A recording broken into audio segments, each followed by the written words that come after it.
अस्सलाम वालेकुम नाज़रीन, प्रोग्राम गपशप हिंदुस्तान से ये वाक़या मिला मुझे। एक फैमिली थी, बड़ी अच्छी ज़िंदगी गुजार रही थी और फिर जो वालिद था उसकी 3 दुकानें थी और तीनों गोल्ड की दुकानें थी और वहाँ पे जो सब कुछ संभाला हुआ था उसकी बेटी ने। इख्तियारात बेटी के पास थे, बेटा भी था एक, मगर बेटा जो था उसने एक दफ़ा ऐसा किया कि किसी जो उनका कोई ख़रीदार था सोने का, उसको 2 नंबर सोना फ़रोख्त कर दिया और जो असली सोना था वो किसी और को दे दिया और वो पैसे जो है इधर उधर किए, जिससे वालिद जो है वो परेशान हुआ और उसने बेटे को कहा कि आइंदा आप किसी भी शॉप पे नहीं आएंगे और उसको हर महीने कुछ रकम जो थी वो देनी शुरू कर दी कि आप बेहतर ना आए तो आपको वहीं पे ये रकम मिलती रहेगी। खैर, अब जो लड़की थी उसको जब बाप को पता चला कि इसके किसी के साथ दोस्ती हो गई है, तल्लुकात ऐसे बन चुके हैं, लेकिन बाप उस बंदे को पसंद नहीं करता था। बाप ने उसकी शादी, लड़की की, खूबसूरत लड़की थी, तो वहीं पे एक जो उसके पास काम करता था लड़का, बचपन से ही आ रहा था, उसके साथ तय कर दी। लड़की ने एहतजाज किया कि नहीं, मैं तो ये शादी नहीं कर सकती, मगर वालिद ने कहा कि अगर तुम ये शादी नहीं करोगी तो 3 दुकानें, तीनों में से कोई चीज़ भी आपको नहीं मिलेगी और मैं घर से भी फारग कर दूंगा। खैर, ये सुनते ही बेटी जो थी उसने फैसला किया कि मैं शादी कर लेती। खैर, उस लड़के से शादी कर ली। जब तक बाप जिंदा रहा वो उस लड़के की इज्जत करती रही। जैसे ही बाप इस दुनिया से गया तो उसने उस लड़के को साफ बता दिया कि तुम एक यहाँ पे काम करने वाले हो, मैं यहाँ जो मर्जी करूँ। हुआ ये कि जैसे ही बाप दुनिया से गया तो इस लड़की ने और मर्दों के साथ भी तल्लुकात बना लिए। एक पुराना मुलाजिम भी वहाँ काम करता था, उसने भी कहा कि यह तरीक़ाकार ठीक नहीं है, अगर जब औरतों को मुख्तलिफ मर्दों का चस्का पड़ जाए फिर वो एक मर्द पे नहीं टिकती। खैर, हुआ ये कि वो फिर मुख्तलिफ लोगों से मिलती बाहर होटलों में और पैसा वहाँ पे ज़ाया होता।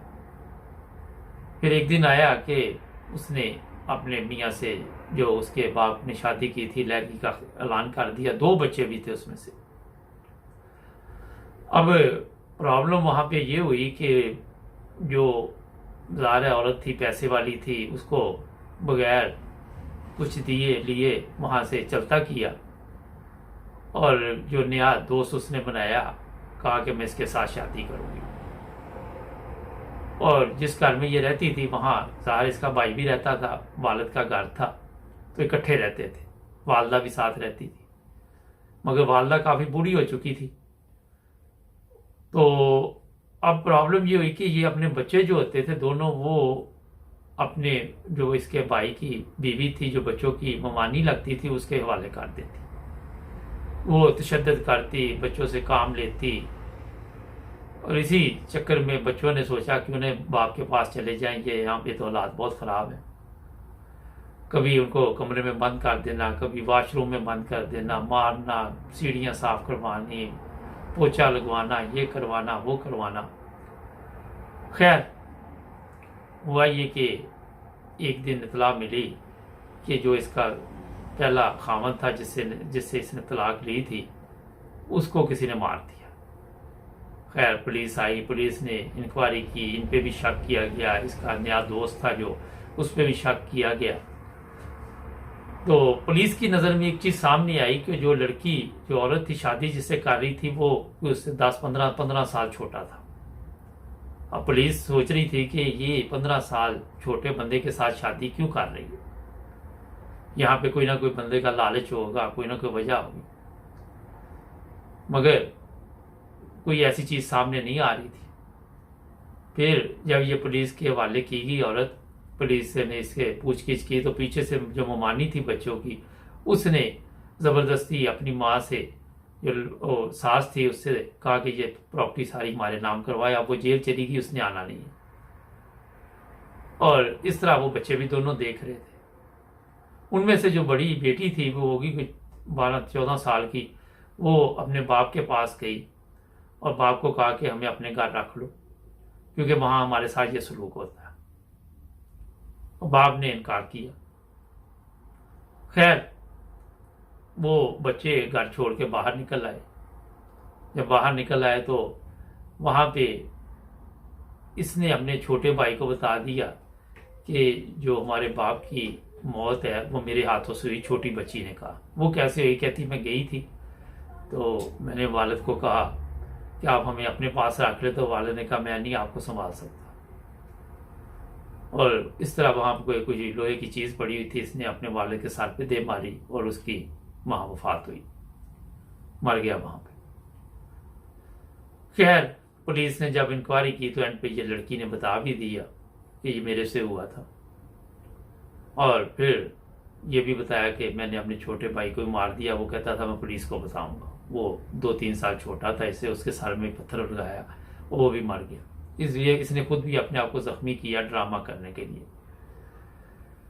मकसद है इन बातों का बताने का ये है कि अगर दौलत है, शोहरत है, जो कुछ भी है हमारे पास, माँ बाप में अलहदगी हो जाती है तो बच्चों का केस में कसूर होता है।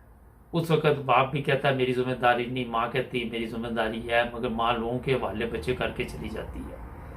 ये बच्चे जो होते हैं, ये जो देखते हैं जो इन पे जुल्म होता है, क्या आप इनसे ये तवक्को कर सकते हैं कि बाद में बड़े होके ये फिर कातिल नहीं बनेंगे, ये ऐसे काम नहीं करेंगे? अगर आप में कोई लहदगी होगी है तो उसमें दोनों फरीक जो होते हैं उनको चाहिए कि देखिए तलाक़ें तो शुरू से होती आ रही है कि ऐसा सिस्टम बनाएं कि बच्चों की वजह से आप बाप के पास भी बच्चे टाइम दें, माँ के पास भी टाइम दें। उनके ऊपर ऐसी सख्ती ना करें, उन्हें किसी के हवाले ना करें जहाँ पे तशद्दुद किया जाए, जहाँ पे उनके साथ ऐसा सलूक किया जाए जो घरों में नौकरों के साथ भी नहीं किया जाए। नाज़रीन ये बिल्कुल सच्चा वाक़या है। इसमें 2 चीज़ें आपको मैं बता देता हूँ। जब भी बड़ी औरत की बड़ी औरत जो होगी किसी 15 साल 20 साल छोटे बंदे से शादी करेगी तो उस बंदे के अंदर कोई ना कोई लालच होगा। बगैर वजह के कोई बंदा मैं दुनिया का आपको नहीं बता सकता यहाँ पे आज के दौर में जो किसी बड़ी औरत के साथ जिंदगी गुजार सके,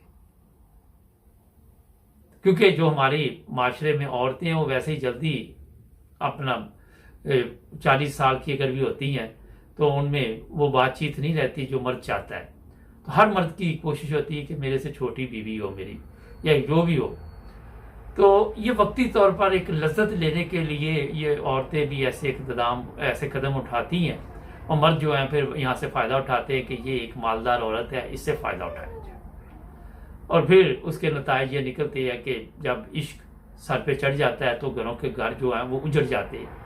और जब सब कुछ उजड़ जाता है उसके बाद औरत अगर पीछे देखती भी है तो फिर कुछ चीज़ नज़र नहीं आती। ऐसी औरत हो या मर्द हो, माशरे में ना तो उनका कोई इज्जत होती है ना कोई मकाम होता है।